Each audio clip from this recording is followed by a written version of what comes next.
Greetings, Ashen One. I am but a humble handmaid of the shrine. Weapons, armor, trinkets, and spells. I've lots of little things to ease the burden of a weary traveler. And yes, I'm undead too, but not so charitable as to give my goods away. Ashen One, fetch souls and bring them to me. As is thy wont? No?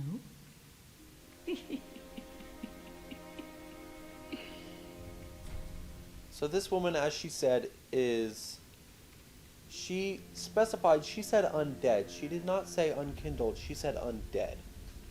So she has what the main characters in Dark Souls 1 and 2 had. She is undead. So she can't die, but, well, she can die, but she'll always come back. And the more often she dies, the more she'll rot. And she'll lose her humanity. But long story short, she is the main shop of this game.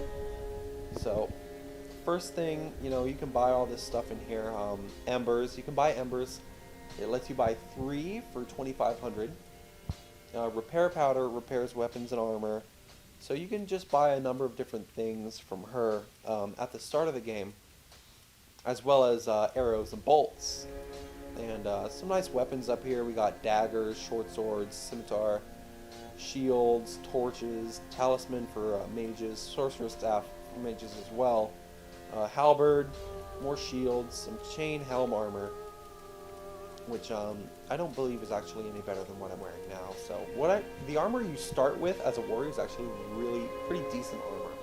So I'm going to stick with what I have for now, but if I was going to buy anything, it would be these, but I have no reason to buy those right now, seeing as I don't have a bow or crossbow. But what I want to draw attention to is the fact that you can buy Homeward Bones. See, it clearly says, return to the last bonfire rested at, or to the shrine. And this area here being Firelink Shrine. And also the white sign soapstone, leave a co-op summon sign. So what that does is, if you have co-op on, like you have matchmaking turned on, and you use a white soapstone, it'll leave some markings in the ground. And that's actually how people will call you into their games. So if you are looking to do some multiplayer, go ahead and pick up the white soapstone. It's only 500 souls, so it's not super duper expensive. But this gentleman back here, as you can clearly see, is a blacksmith, and this guy. A newcomer, I see.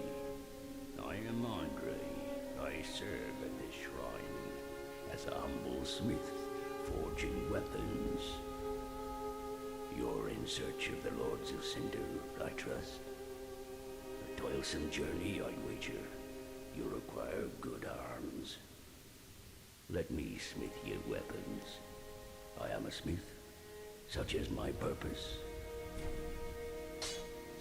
So, sorry, I kind of stopped myself there. I like hearing what the NPCs have to say, but as you can clearly tell, this man is the blacksmith, and what you can do is you can upgrade your weapons through him, as well as infuse your weapons. So what you can do, what infusing does, is it adds different effects to your weapons. So refined gem will increase your as you can see down there on the bottom, attribute bonus. So this axe has descaling in strength and descaling in dexterity. But if you use the refined gem, it'll increase that scaling. So the more you level up, it has lower base damage, but the more you level up, the more damage it will do. So the more you level up those stats, the more it will do. The raw gem gets rid of any scaling through anything, and it just puts everything into physical damage. So if you're looking for just physical damage and just looking to beat some stuff up, a raw gem is what you're looking for. And then fire gem gets rid of all the scaling down there, as you can see, and it lowers all the guard absorption over there, as you can tell, except for fire. It increases your fire absorption by 2.5%, and it eliminates all your physical damage and turns it all into fire damage, which is just an elemental damage that you can do in the game. But those, at this point in the game, those are the only 3 things that we can do with these weapons. When you bring a certain item to him, you will be able to infuse them with different things, and you know, just generally make your weapons better. And the same thing goes for the shopkeep. You'll notice there weren't a whole lot of items in here to buy. But when we bring a certain item to her, the shop inventory will increase. So you'll be able to buy more things through her. But one thing I want to do really, really quickly, which I did not do in my other playthrough. I know I could, but I didn't. There's an enemy right over here to the left that I would like to fight. And if not beat, I would like to at least draw attention to him. But you can see him up there on the stairs a little bit. And if you kill him, he drops a certain weapon, so we're going to try and do that. But to my knowledge, he's actually pretty difficult to fight. I tried fighting him once before, but not really very seriously. But right now I'm going to try and fight him. As you can tell, he has a katana.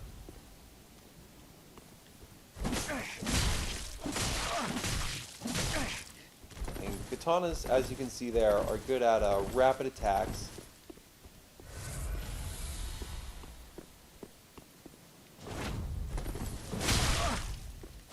And they do hit really, really hard. So as you can tell, he has a lot of health. So I at least wanted to show him off. If you defeat him, you do get that katana. I will come back later once I've leveled my stuff up a little bit more, and I'll take him on. But I just wanted to show him off at first, you know, just to draw attention to him. But I do believe the next area we are supposed to go through, we're going to explore around here a little bit and see if we can't immediately find the next area we're supposed to go through, and if not, we'll just wander around. So as you play through the game, you'll see all these areas down here are pretty empty. But as you play through the game, you'll encounter NPCs, and if you speak to these certain NPCs, you will be given specific prompts to talk to them, and once you talk to them, they'll be sent back here. Another thing I would like to draw attention to really, really quickly, it's something really small that may not be immediately noticeable to new players, but if you walk behind these thrones, you'll see they're each named. So this one is Yorm the Giant of the Profaned Capital. This one right here is Watchers of the Abyss, so the Abyss Watchers, sorry. And then over here we have 2 more. We have Saint Aldrich of the Deep, Ludleth the Exiled, and then we have one final throne here on the top, and that is Holy King Lothric, last hope of his line. So it's kind of a foreshadowing. These are all the really big main bosses of the game. Most of them were actually named in the opening cutscene, but these are all the main bosses of the game. So those are the Lords of Cinder that you're going to need to defeat to continue throughout the game and actually beat the game. Could this be a resignation? So I can't entirely remember which way I'm supposed to go right now. So I'm just going to wander around a little bit throughout this area and see if we can, oh, no, that's not it. See if we can find where we're supposed to be headed. So as you can see over here, it's another, down there is another area where an NPC will go hide. Sorry, what I'm doing when I hit the walls like that is, there are hidden parts of the game, call them invisible. I can't remember like the official term for it, but I just call them hidden walls. Because when you hit those hidden walls, you'll actually be granted access to a area that wouldn't usually be open to you because, you know, it's obviously hidden. So I'm just gonna keep wandering around here until I find where exactly I'm supposed to be going. Because I can't quite remember which way it is. No, it's not there. In fact, I think I'm gonna go check the bonfire and see if it actually lets us go to a different location. It's a bonfire. Travel. Ah, there we go.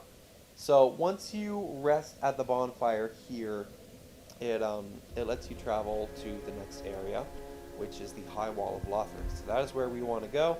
Travel there. And, we will get the next area underway. Vow of Silence. Miracle of the Sable Church of Londor. Prevents spells of vicinity, including one's own. Members of the Sable Church are all trained swordsmen, blah blah blah. Farum armor. Armor named after a god of war. Oof.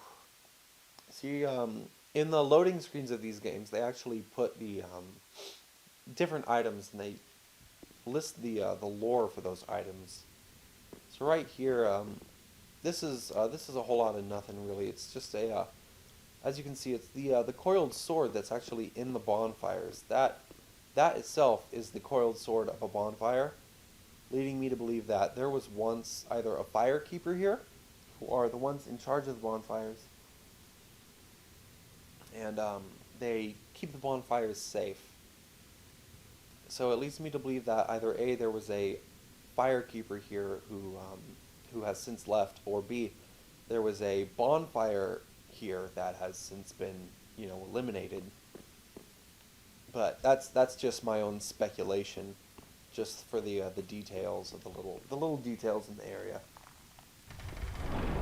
But I'm gonna move on, open up this door, and as you can see, another one of those areas with really, really nice view. Up there is actually an area that we're gonna be playing through later on.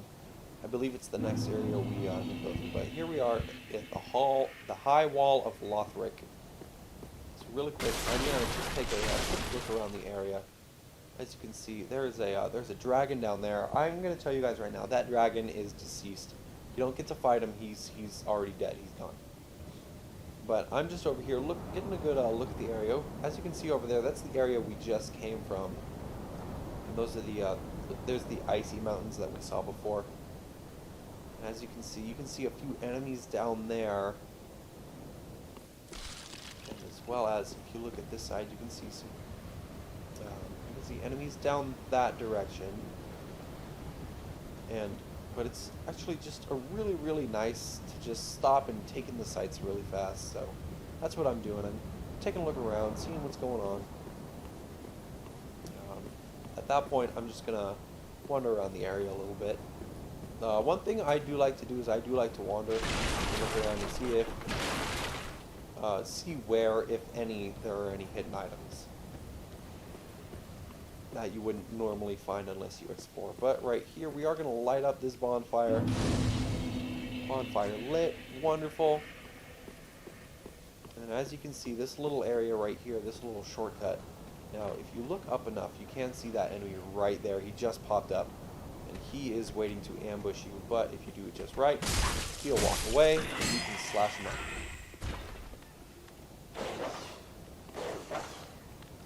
Now, as you can see down there's a dog running up to come get me, so I'm going to roll into him. And the dogs have a funny little mechanic. If you hit them, they fly back. If you hit them while they're attacking you, they fly really, really far back and they lay down like this. But if you just hit them, they do back up a little bit. So be prepared for that, because they will attack after you hit them. So these guys right here, they're no problem. What I want to focus on right now is this dog. So see right there, he flew pretty far back. There he goes again. So these guys, they're harmless. They won't attack you, but you can kill them